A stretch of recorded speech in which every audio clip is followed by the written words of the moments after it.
Good afternoon, everyone, and welcome to the second day of the Aberdeen-Houston Gateway 2020, our 8th annual gathering and our first ever digital gathering. So yesterday we were scene setting, and Geoffrey Blair of the Great Houston Partnership and Andy Grieve of GTEC Innovation Centre gave us overviews of the opportunity, the scale of Houston, the many things that you should consider when landing and exploring that market. Having had that overview, today we're going on to look at some knowledge slots from experts on particular areas people should consider. So our first speaker today is Michael of Caxton. And Caxton are a financial company that can help with a vast array of financial transactions internationally. And anyone that is looking at doing ever more international business can definitely benefit with a conversation from Michael. But Michael from Caxton is going to give us some financial considerations into international transactions with the Americas and beyond. So morning, Michael. Right, good afternoon, everybody. I'd like to talk this afternoon, if I could have the first slide, really about the one thing that is on everyone's mind at the moment, and that is the coronavirus pandemic that has now been really the hot topic for probably about 4 or 5 months now, since sort of the start of February when the pandemic emerged. Now, because this is obviously a new virus and it's something that we haven't really experienced before, a pandemic on this scale, there really are a lot of unknowns around the present situation. You know, how long will the shutdowns last, how the markets will react, how severe the economic impact of the pandemic will be, and most importantly, how will the economy recover, and what will the new normal look like once the pandemic is over, once the lockdown measures have been lifted, and once we are back to some sort of normality in the sort of months ahead. And if I could have the next slide, just touching on the economy, the blow that the coronavirus has landed on the global economy has been brutal.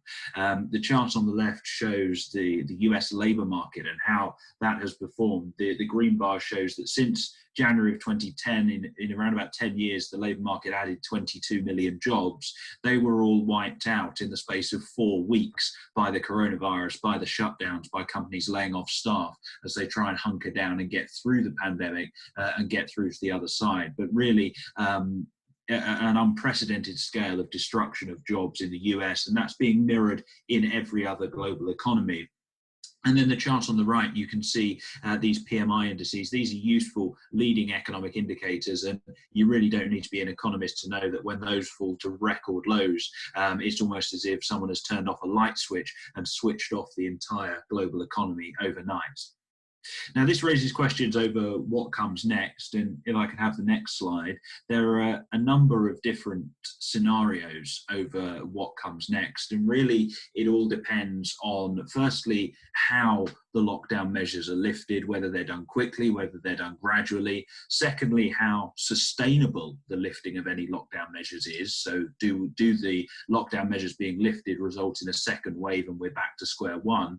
And thirdly, it depends on what the new economic normal will look like, because if social distancing is here to stay for quite some period of time, businesses will be operating by default some way short of potential, some way short of capacity. For example, a restaurant, if they can only have 50% of their capacity open for dining, they're not going to be generating 100% of the revenue that they would have done before the pandemic.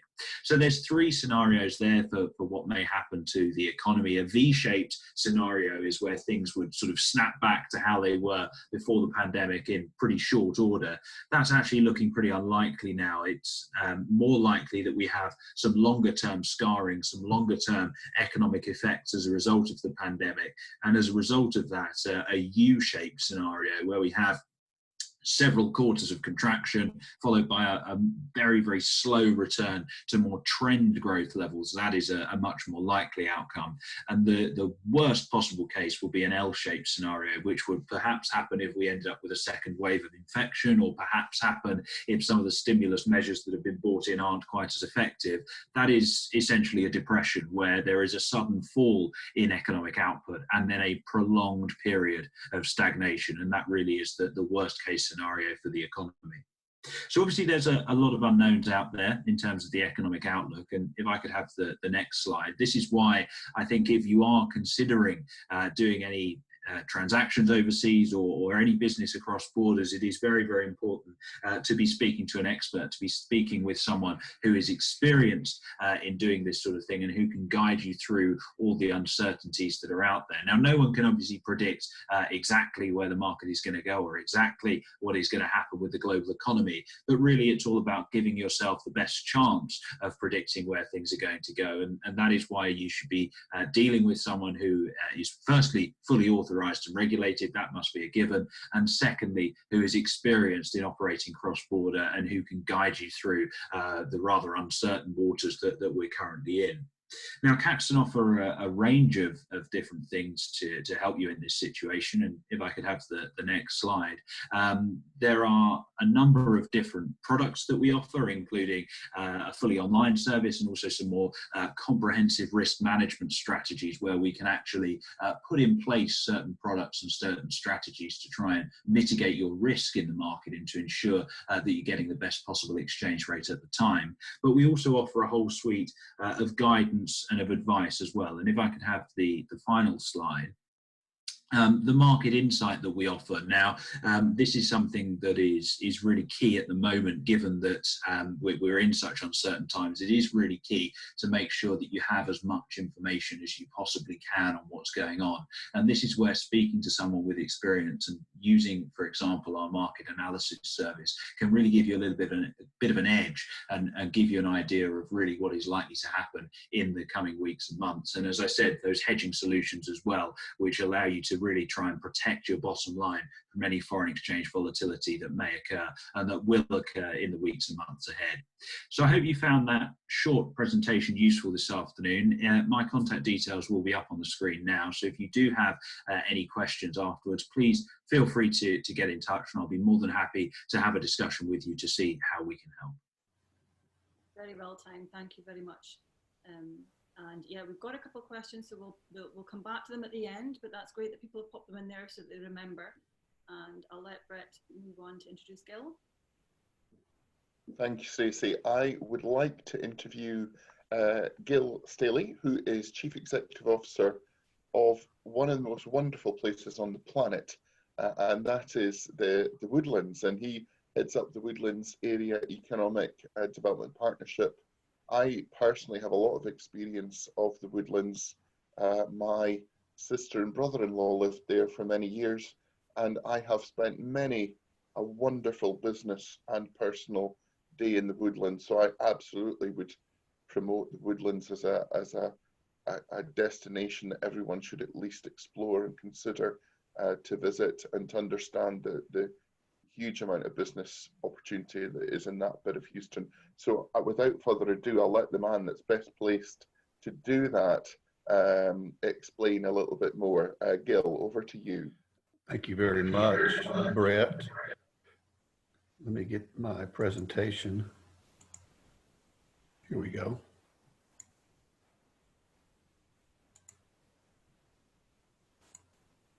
Just say, Gil, when you're doing that I often at the end of OTC come up to the Woodlands for a couple of days just to fully experience and enjoy it. Here we go. We're getting there now. Good. Very good. Well, good afternoon, everyone. And again, it's my pleasure to be with you today and to give you a brief overview of our community, the Woodlands, Texas. We've had the opportunity to visit Aberdeen, and I've absolutely loved it. And I really do wish I was there presenting in person rather than online. Let's start with, where is the Woodlands? We're just north of Houston. We're about 30 miles to the north of the Central Business District of Houston, as indicated here on the map. We're approximately 20 miles to the George Bush Intercontinental Airport, which is connected to the Woodlands via tollway, and you can actually be there in about 15 to 20 minutes nonstop. It's a wonderful asset for us. And on just the northern boundaries of the Woodlands is yet another airport. It's private aviation for non-commercial use, but it does have the benefits of a U.S. Customs facility. For those that need to clear customs, they can do so at a private airport in a much quicker time than a normal commercial airport. The Woodlands area, as we're known, is comprised of course, the master planned community, the Woodlands. I know it's a rather strange name to some, but if you ever visit here, you'll understand why, the Woodlands. And also the cities of Shenandoah and the city of Oak Ridge North, is indicated here on the map. They're just on the peripheral of the Woodlands. We thought we'd also show you how uniquely arranged or developed we are. We have 9 distinctive villages or communities, if you will, each with their own shopping, parks, playgrounds, service companies, whether it's your doctor's office or your insurance agent or your dry cleaners or whatever. Each village has that. And it's almost like being in your own community, as I said, with the benefit of all that we have to offer in our community. This is a good indicator of key facts of living in our area. Look at the primary jobs, which is up at the top right. 38,559 primary jobs. That's just with major employers. A major employer to us has at least 100 jobs, and it goes from there up to a few thousand jobs of particular companies. Non-retail, not that that's not important. We have an abundance of retail jobs, but we track the primary job creators, those businesses that are in those office towers you can see on this slide here. So 38,559, that's over 50% of every job in the Woodlands area. So it's a good indicator. Unemployment, as you can see, is low, 2.6%. We know that's going to change, no doubt. We're certainly watching that, and we know that it will inch upward. But at this time, there's no indication of how high that will go. Also, we're known for our highly educated workforce. You can see there that the average adult in the Woodlands has a college degree. Over half have at least a bachelor's degree. Our top 3 sectors, as indicated there in the middle, the major industries: healthcare, energy, and then education. Energy, quite honestly, for the last many years was our leading sector until this year. And that's before the coronavirus pandemic. We saw a drop in jobs with the energy sector. At the same time, we saw healthcare growing rapidly. And it's actually been doing that for many years, but never to the point of being our leading sector. So now 26% of those 38,000 plus jobs are in healthcare. You can also see that we're a white collar community as far as jobs are concerned. If you look again at the photograph, that's our niche market: professional jobs, white collar, administrative type jobs, headquarters, if you will, which is again what we see more often than not. If you ever have the opportunity, look at a website, if you look at the top left there, called niche.com. It's a great way to vet out communities if you're interested in looking at them as a relocation. Niche is unbiased, has always taken a keen interest in our community. You can see there, #2 best city to raise a family in all of America, #3 to buy a house, and #4 to live. So we're very proud of that. Overall, it gives us an A+ average as a community. We're known for our high quality of life. My counterparts across the U.S., across the state of Texas, all say that they have the greatest quality of life. I jokingly say, but we mean it. But truly, we do pride ourselves in the amenities. Many of our residents call our area a livable forest. So we are, in fact, in 29, the Woodlands primarily is in a forest that was here, and 29,000 acres to be exact. You don't see billboards anywhere. You don't see utility lines above ground. You don't see utility poles or any of that. Everything is below ground. It is certainly an area where trees dominate. As many of you know, golf is so important to our community as it is in Scotland, that we can play year round. I assure you, we play in February as much as we do even in August. Walkability, which is so highly regarded right now by the millennial workforce, has been a part of our everyday life for many, many years, since the inception of our community. We have 354 kilometers of paved hike and bike trails. I'm sorry for the misspelling there. We have abundance of shopping, dining, and entertainment. Healthcare, as I mentioned earlier, is our leading sector, and it's represented by 4 acute care hospitals. You can get practically anything treated in any of our hospitals but one issue. And thankfully, there's not enough to warrant that care, and that's an organ transplant. I assure you, if there was a need for that service, it would be out here, but very well regarded acute care hospitals. And then we also have the highly regarded MD Anderson Cancer Center out here as well. The Woodlands also offers a lifetime of education from the preschool through primary, secondary, college even, and graduate studies are available. I'll go into more detail later on that. 1 minute left, Gil. So property tax rates, as you can see here, are very low. Andy talked about those yesterday, those that tuned in. We're very proud of our property tax value going down over the last decade. And it's been hugely beneficial to not only the residents, but the businesses. As I mentioned, colleges and universities are present here. This is a summary of the college and universities that all have unique degrees where they don't overlap each other right here in our backyard. And these are not online.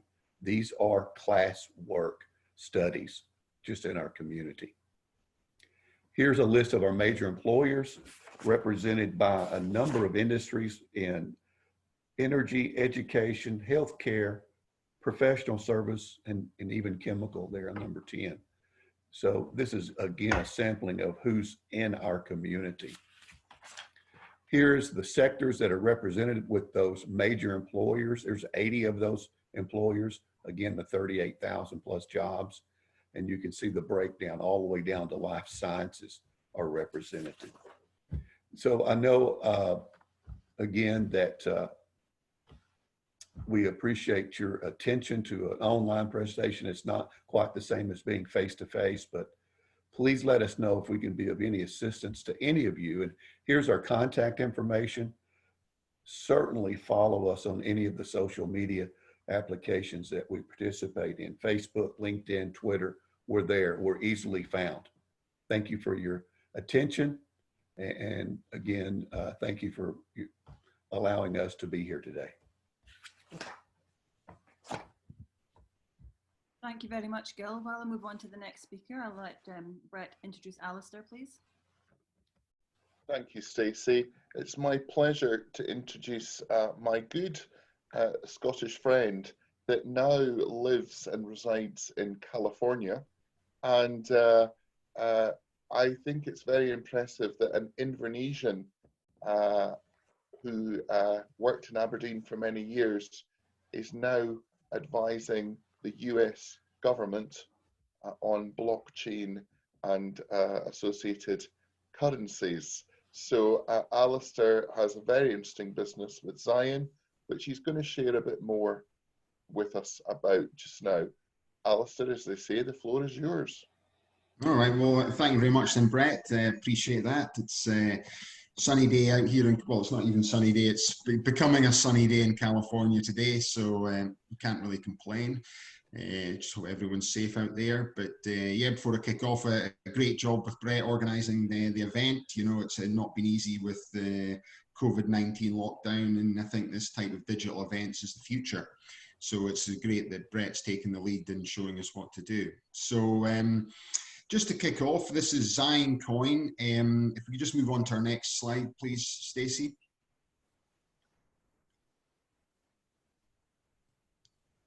So yeah, I'll just kick into it because there's a lot to talk about, and I've really just got 3 slides. So the first thing we're going to look at is what the problem is and what we're doing on the blockchain and what Zion Coin really is. So if you look at this slide here, the oil and energy industry essentially has advanced in so many ways over the last 100 years, and there's been huge advancements in terms of being able to go offshore, drill deeper, the technology in terms of well data analysis.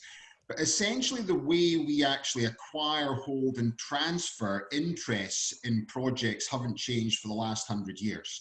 So what do I mean by that? Well, if you're investing in an oil project, say out in the Midwest, it's normally broken down by percentages, but this is how it works across the entire industry. So if you think of a project out in Kentucky, the operator would own 50%, the landowner, which is quite often the farmer, would own 15%, and then the other 35% would be held by small investors who have, they call it non-operated working interests in the project.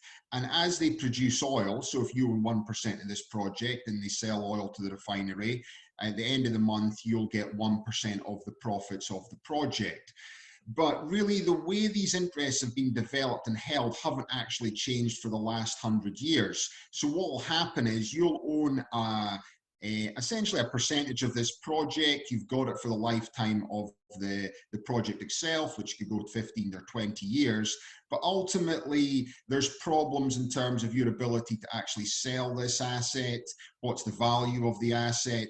And really, that is the problem that we are looking to solve. And this is what the blockchain and tokenization is allowing us to do. So if we can move on to the next slide. So what I thought I'd speak about today really was the tokenization process. So what we're actually doing is we're changing the financial structure of an oil producing asset.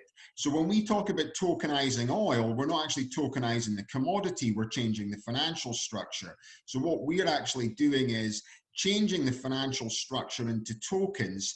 And then this really, what this does is it basically allows this ability to sell things.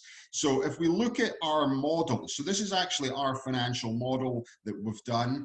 Our white paper is going to be published in June. It's with researchers from the World Bank and the University of Florida. So what we're doing is pretty cutting edge. So if you look at the model itself, so on the left-hand side, we've got the energy asset. So the first thing we're doing is we're analyzing the information, the valuation of this energy asset. So this is actually on a permission blockchain. So just to give people a little bit of understanding is Bitcoin is on a public blockchain where basically there's no controlling of the environment. We're using the same technology, it's on a permission blockchain, and the information's held here, and we're actually using Amazon for this. So what we do is we're actually partnering with companies that specialize in data analysis and artificial intelligence. So if that's the next bubble you'll see is the information that's analyzed. So what we're doing is we're analyzing the valuation of the project itself. One of our partners is a company called Petrovisor. They do well data analysis. So anytime that any asset's on our system, we'll know exactly how much oil it's actually producing, and also the capabilities of the oil that's in the ground, what the extraction rate is, and all the different things involved in terms of analyzing a field. So we have third-party software providers work with us on that. And all this information is recorded on the blockchain itself. So we're moving on to the next bubble. So this is like the first piece of the process. So now we understand this is the entire part of the project. So if you're involved in the oil industry, you're involved in anything in terms of valuation of project, as you move third to the sort of, this is recorded in the blockchain. So it's not changing anything you're doing. What we do now is it's slightly different, where you see the bubble, which is an SPV, a special purpose vehicle. So what we do is we drop in all the information in terms of the asset value of the project into an SPV. So this special purpose vehicle, this is what we actually tokenize on the blockchain. So if we think about the slide before, whereby you had the old guys sitting around the oil production, you've got your 1% of this project.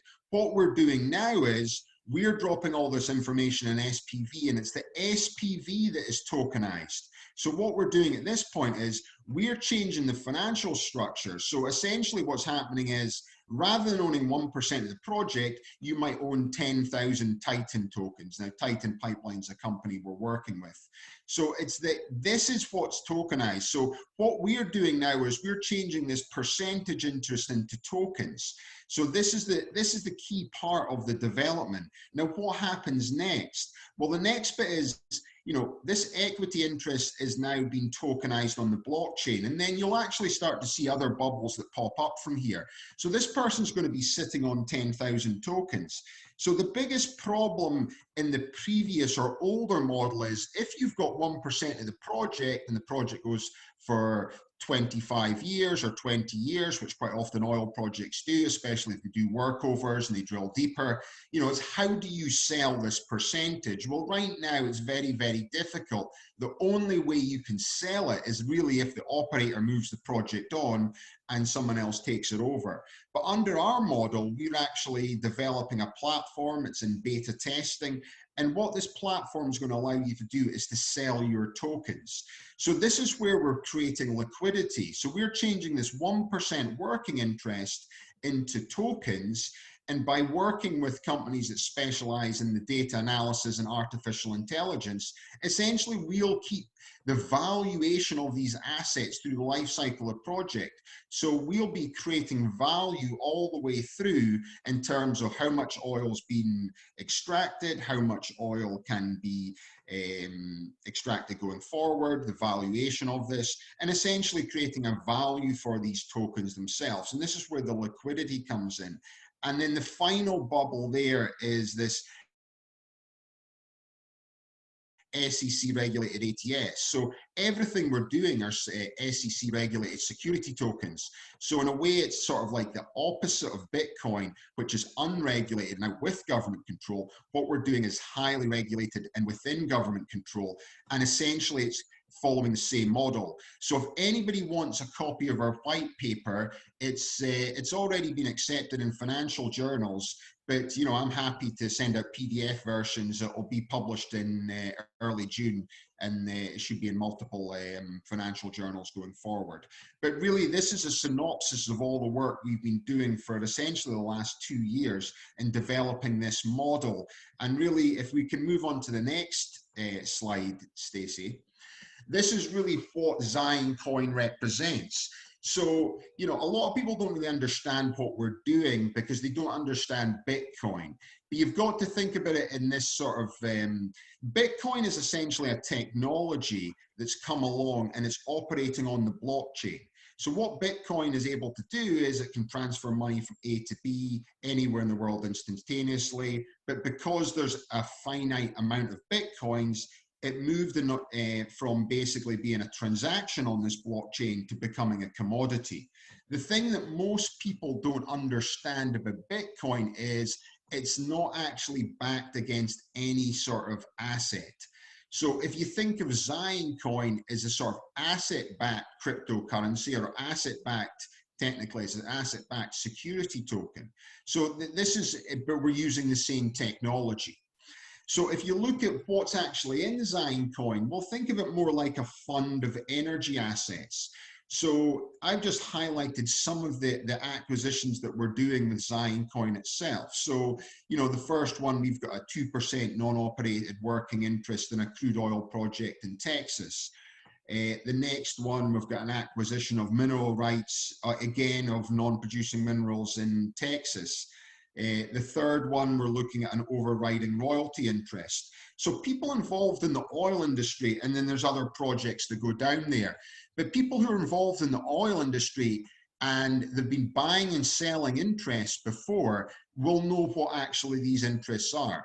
So what Zion Coin is, and going forward, is we're acquiring multiple interests in multiple energy projects, not just oil and gas. We're working on our first wind farm as well. So we're looking to tokenize a future wind farm. And again, a percentage of this wind farm is going to be owned in Zion Coins. Normally, depends on what we're acquiring, it'll be anywhere between 1 to 5%. So we'll never actually be the operator. All we'll be is this essentially fund that tokenizes projects in the blockchain. So when people invest in Zion Coin, essentially what you're doing with the ownership of your Zion Coin is you're owning part of this platform that does the tokenization process in the slide, the previous slide. But really what you're looking at is essentially we're a tokenized fund of energy assets.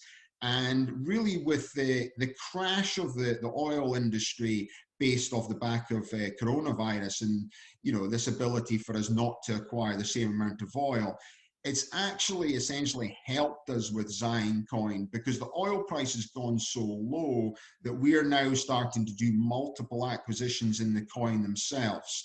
So we just got our latest acquisition actually came through yesterday, and it's the one at the very bottom. We'll make an announcement of that tomorrow, and it's 1% of a non-operated working interest in a gas line project in Kentucky. So Kentucky is an area in America which is famous for coal, but they're actually closing a lot of the coal plants down there because of all the shale gas and what they're able to do. So really is they're replacing coal with shale gas. So they're always going to need the shale gas going forward in Kentucky. And for that project, we own a 1% percentage in this. And really what is allowing people to do in the original slide, I talked about people investing in oil industry and oil projects. You know, most small producers are looking for people to invest anywhere up, you know, beginning around about $50,000 to invest in their oil project. You know, our modeling going forward is we're going to create it so minimum investment $500. So what we are doing is we're essentially democratizing the ownership of energy through tokenization. And rather than you investing in these individual oil projects themselves, Zion Coin and Zion Energy acquires an interest in the project and you acquire Zion Coins. And really that's what we're doing is we're developing a fund of energy interests, and that's what Zion Coin is. Appreciate time sort of tight with this, and you know, I had so many different things to cover for that, but I just thought maybe itemizing some of the projects we've got will give people a sort of insight in what we're doing. And really to think about it is, if Bitcoin is backed against essentially a digital currency that's backed against nothing, Zion Coin is an asset-backed cryptocurrency, and we're actually backed against the assets of energy projects. And initially we're looking at oil, but we're looking to move into renewable energy, but also we've designed the platform to bring on nuclear and coal projects and any energy projects going forward.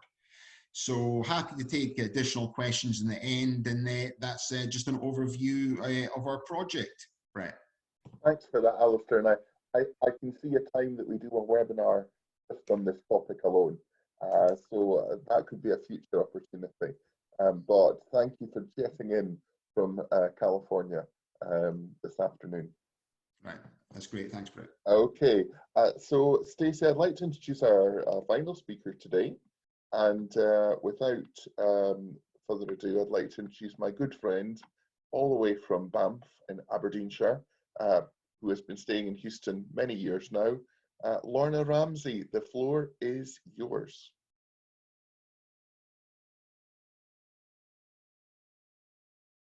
Have we got Lorna there? Mute. You were on mute, Lorna. That I can't imagine a Lorna Ramsay on mute. We're here, we're live in Houston. Thanks, Brett. Thanks, Daisy. I'm delighted to be here for the 8th annual Aberdeen-Houston Gateway. I feel very excited to be part of the first digital session, and I hope everyone is keeping safe and well across the world. I'm so grateful for the Zoom technology, making it so easy to stay in touch with friends and colleagues across the world. We've been so lucky. Houston began its lockdown over 7 weeks ago on March 13th, when the rodeo had to be closed down.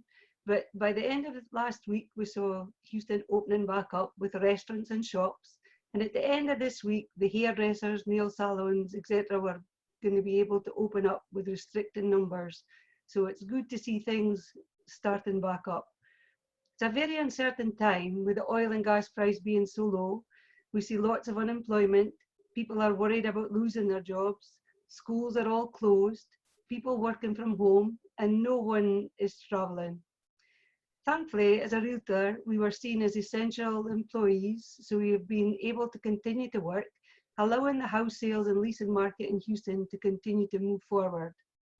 I was really disappointed about the OTC breakfast because it had to be cancelled, because we had a great lineup, including Gabby Rowe, the director of ION. But hopefully next year we'll get it all back and up and running. A little bit about me. So I was born in Aberdeen, raised on a farm in the northeast, and worked for the P&J Farm Journal before moving to Houston in 2003. The contract here was supposed to be for 2 years, but like many, that didn't quite go to plan. And in 2010, when my kids went to college, I started in real estate with Keller Williams Metropolitan. I've had an amazing 10 years allowing people to relocate here to Houston to live and work. I specialize in real estate and relocation. So if you or you know anyone about to move to Houston, please do not hesitate to ask. Reach out and I'll be delighted to help you, either to lease or to buy your home. As you know, in the United States, it's an English-speaking country, but lots is lost in translation, especially when you have a Doric accent. Houston is an extremely transient city with people coming and going every day. It's the 4th largest city in Houston with a population of nearly 7 million in the greater Houston area and growing every day. If you get the opportunity, come and enjoy Houston. It's a fantastic city to live, play and work in.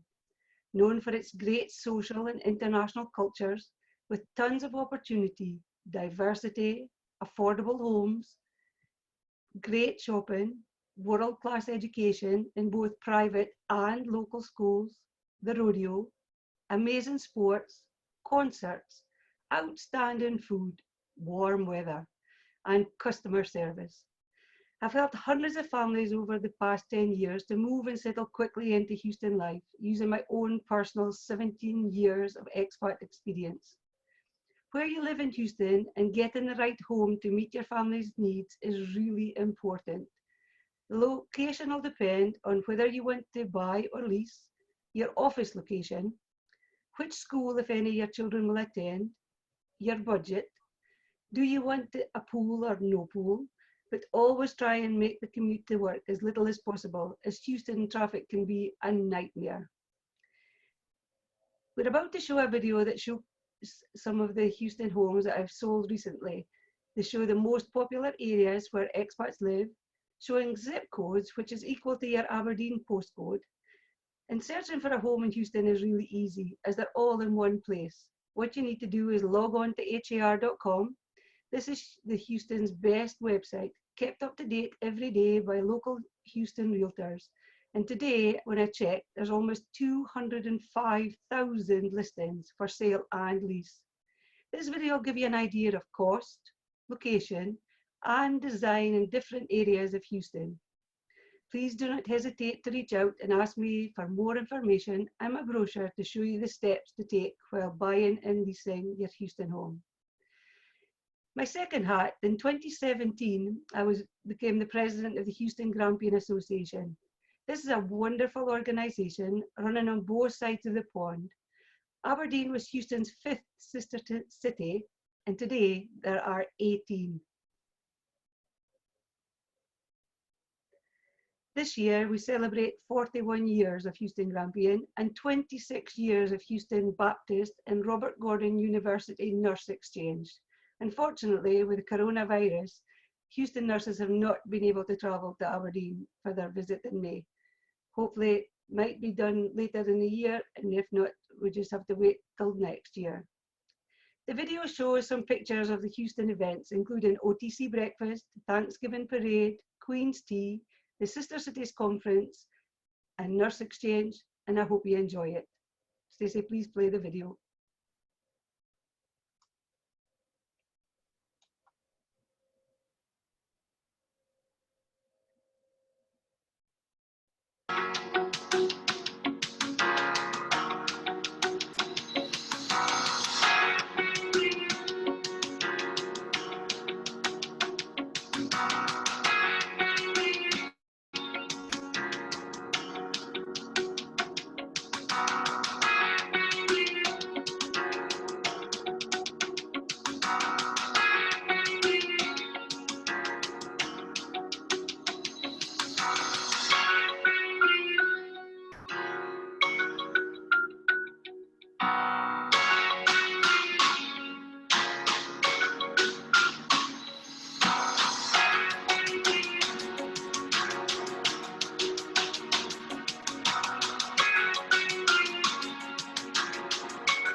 Thanks very much. Thank you, Lorna. Thank you so much. Some wonderful memories for me there in that video, and just wants me to visit Houston all the more very soon. So thank you for that. I think, Stacey, we'll go straight into the questions because we have some in the chat box. I think there's quite a few in relation to Alistair's presentation, so maybe take them first. Alistair, can you hear me okay? Yeah, no problem, Brett. Ian LeBritton has a question for you in the chat box. Thank you for your presentation. And he says, where is the SPV incorporated? I assume in the US? Yeah, so all the SPVs that we're doing are US regulated. So one of the partners in the project, he's a 30-year veteran securities attorney. So everything we're doing is SEC regulated. Excellent. And also Global Scott, Bill Boyle has a question for you. He says, Alistair, is it correct that you will have Zion coins per asset? So multiple different coins backed by different assets with different grades of hydrocarbon, question mark. Yeah, so the way we're actually doing it is, so Zion coin will own a percentage in all these projects, but we're creating tokens and coins for different people. So so we're going to be doing one for Titan Pipeline. So this is a guy, Charlie Neely. This is where we've got stuff in Kentucky. He owns gas projects. So he's going to have his own token. So we're going to create a Titan token, and then he'll drop the assets into his Titan token. So essentially we're creating tokens for the individual operators themselves. So they'll have their own tokens, and then as part of the tokenization process, what we'll do is we'll create the token for them, ensure it's all SEC compliant, and we'll work with a transfer agent, so they'll do the distribution. So we'll do all this part of the process for them, and the individual operators will just have their own tokens. So when we started to develop this, and we originally started to look at Zion coin, you know, everyone was wanting to do sort of one underlying, they call it a stable coin, you know, an underlying coin for the industry. But, you know, when I started to speak to the bigger operators, you know, they wouldn't want to use one underlying coin. So when we sort of pivoted the model slightly and decided we'd create individual coin and tokens for different energy assets or pool of energy assets, and they can brand them and have their own tokens and coins, you know, two things really happened. Is one, you know, everyone's happier with the fact you're not losing, you know, you're not losing your brand name. But two, it means we don't need to get 100% market adoption to start using Zion coin and other tokens. We're just doing it on a project by project basis. So it'll just sort of develop in that way. So what we'll find is that, you know, I reckon over the next probably 3 years, we'll make over 2,000 tokens or 2,000 coins on behalf of different energy companies. Okay, thank you, Alistair. We've got a question from, let me just have a look. Michael, for yourself, from Alec Drummond in Aberdeen. And he's just asking about how you're finding trading and dealing with customers, you know, obviously with not being in London at the moment. And is Caxton, you know, how are you working with your clients and vice versa through this period? Well, I think the short answer to that question is I'm spending it, and we're all spending a hell of a lot of our lives on Zoom at the moment, having, as probably most people are, having virtual meetings with all of our clients. It's not really something that we've had to do before, because we are used to having meetings in their offices and various events in ours, etc. But you know, we are all working remotely. We are all still sort of fully plugged in, and actually, I think we've all been pleasantly surprised how smoothly it's all worked while we've been out of the office. Still been able to communicate and meet all our clients, you know, almost as smoothly as we would if we were actually face to face.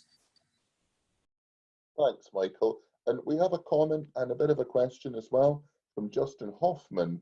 And Justin's saying the recovery curves are similar to what we discussed during the last downturn, heading into this drop from the lower initial oil price in 2014.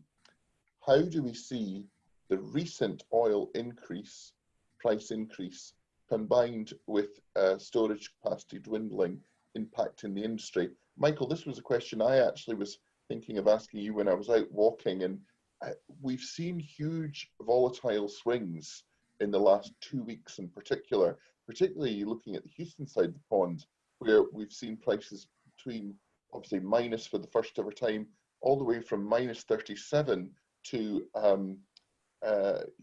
back into the 20s, a 50, 60 variation in under 2 weeks.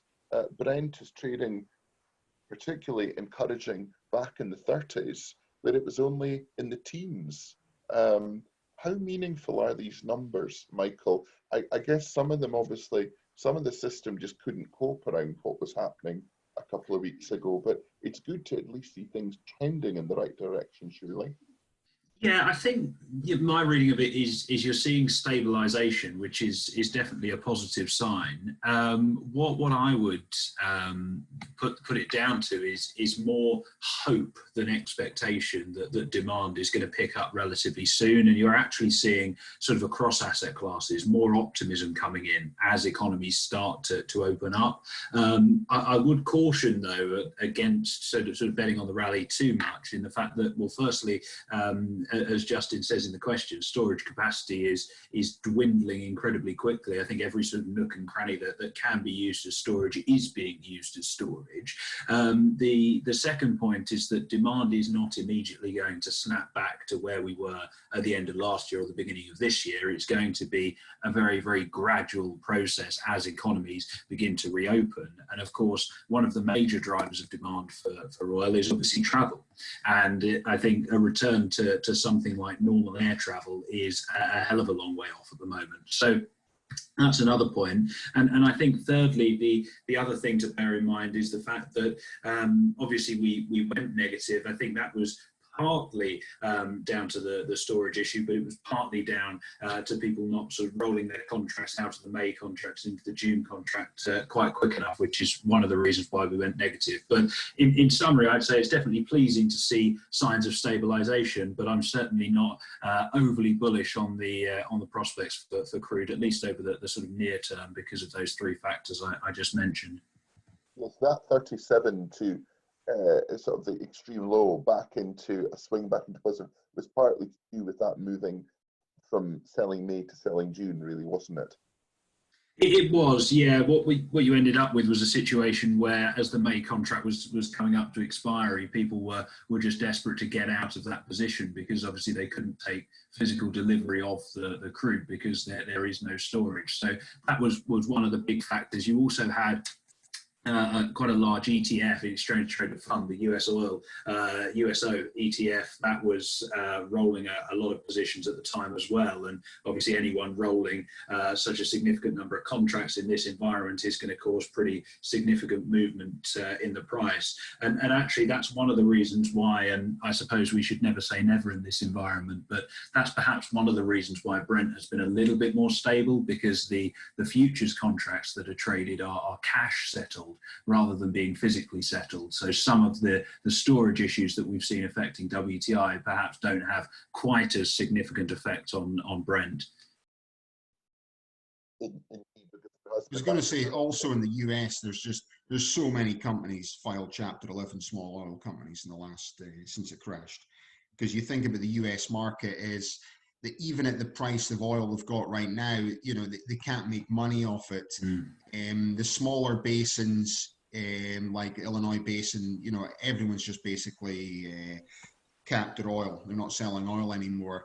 The other problem the US had is a lot of the stuff from Texas was getting exported. So the export markets collapsed as well. So suddenly, you know, they've put so much, President Trump bought a lot of oil originally, and that tried to stave it off and made a big announcement, and that lasted for like 4 days, you know. So it's there's a lot of oil sitting, you know, this huge amount of tankers in the Gulf of Mexico, but you know, everything's actually full. So the problem here right now is, with everything full, there's nowhere for the oil to go, as you've just said, and there's so many companies just can't even operate at these prices.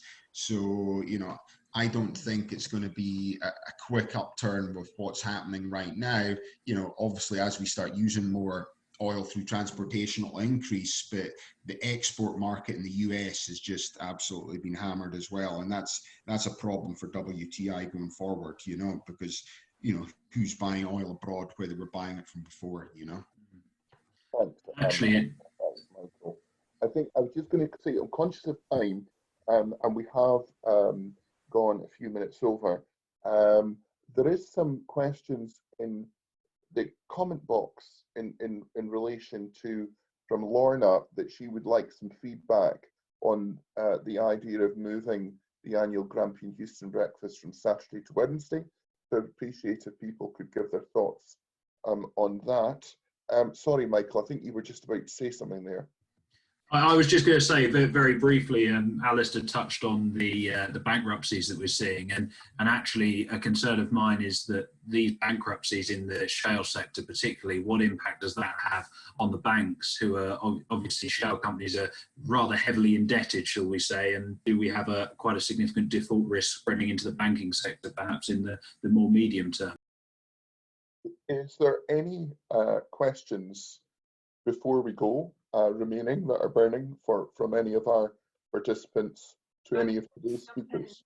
I would just jump in here as well to say, guys, that we will continue the chat in the group. So if you haven't already, please join the Aberdeen-Houston Gateway group, where our speakers are all there. We can ask questions. Lorna will do a post on the breakfast and see if we can get a bit of a poll to give you an indication.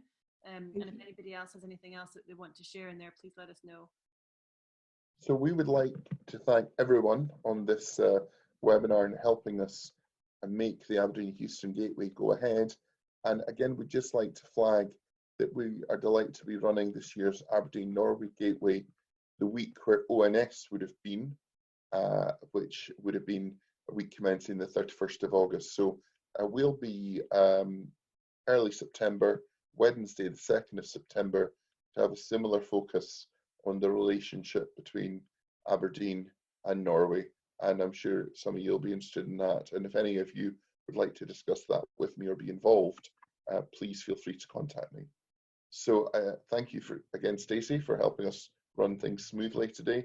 Thank you to our speakers for supporting and participating, and thank you to our participants.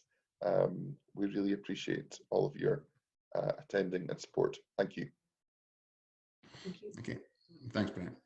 Okay, so we're going to continue on the chat. Thanks and good afternoon.